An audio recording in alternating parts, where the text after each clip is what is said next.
about the trad wife situation and how trad wife influencers and diet culture is red pilling for young women. This is a multifaceted issue, okay? There's 4 parts to it. Let me explain it. 1, you weren't there for it, Gen Z girls and Gen Alpha girls, because this is before Snapchat. But millennials and Gen X kind of like collectively agreed as a unit after the time of like Paris Hilton and Britney Spears in the like 2006-ish realm, I want to say, that we were watching women like Jessica Simpson, who was normal sized, be hung on the cross for being a size 6. And we decided we don't want to do that anymore. Because most of us don't look like that. Most of us don't look like these Victoria's Secret models that used to walk down the runway. You should listen to that Jack song. Because that was never the image of a woman. That was the image of a woman that a man created. So all of this maha shit, all of this healthy influencer shit, no.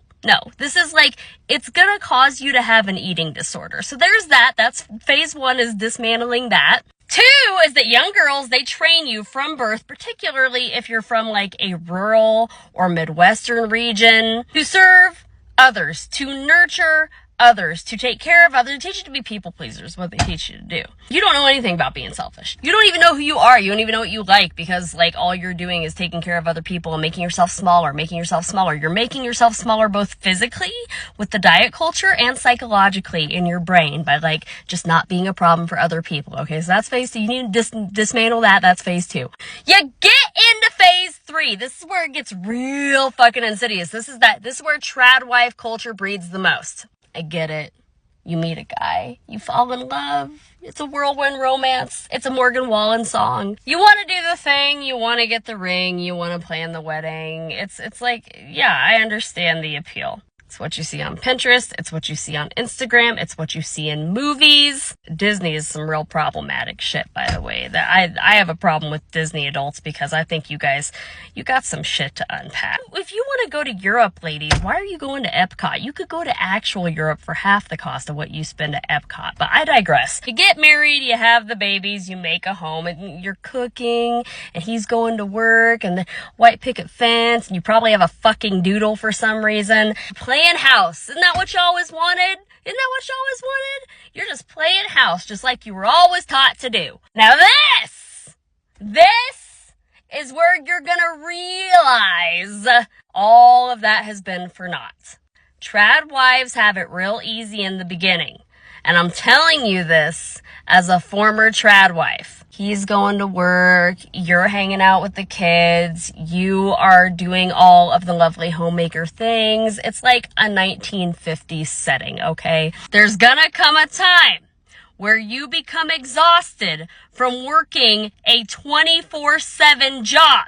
He goes to work, he comes home, that's it. You are planning the appointments. You are cleaning the house. You are making the meals. You are taking care of the kids. You are a one-woman show and it never fucking ends. All these women out here, oh, but I don't have to go to work. No, you're fucking working. You're just not getting paid. He is exploiting your unpaid domestic labor while he advances his career. So guess what? One day, when you're not able to look like June fucking Cleaver, and you're out here in some sweats with a messy bun smelling to all hell, and the kids are crying, and the house is a mess, and a meal isn't made, he is gonna leave you. He's gonna stop coming home from work because he doesn't want to hear you nagging, which is really just you expressing a need, and that's fine. We have needs. We're allowed to have needs as women. I don't know if you knew that, but we're like actual human beings. And he needs to contribute to the part where he begged for all these kids or forced all these kids upon you, and now you're raising them like with no help. No, he's gonna stop coming home. He's gonna start going out with his buddies. He might even trade you in for a better, younger model. Worst case scenario, he kills you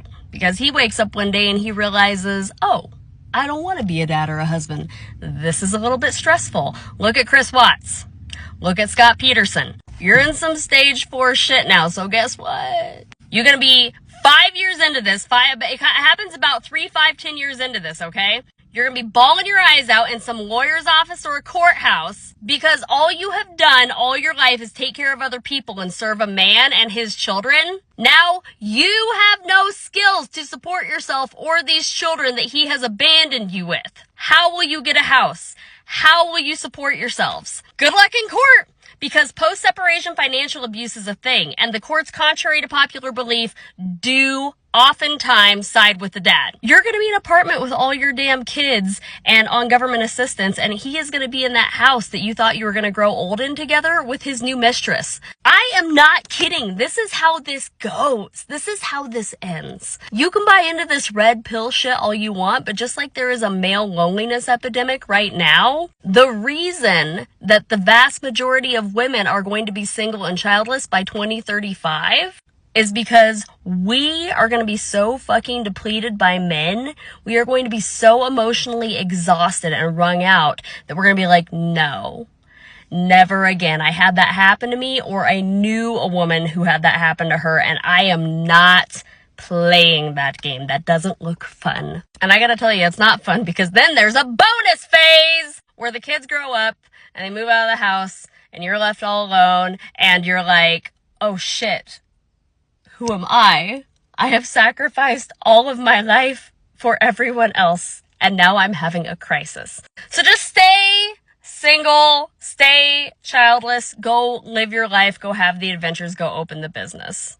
Because trad wifing is a death sentence for women.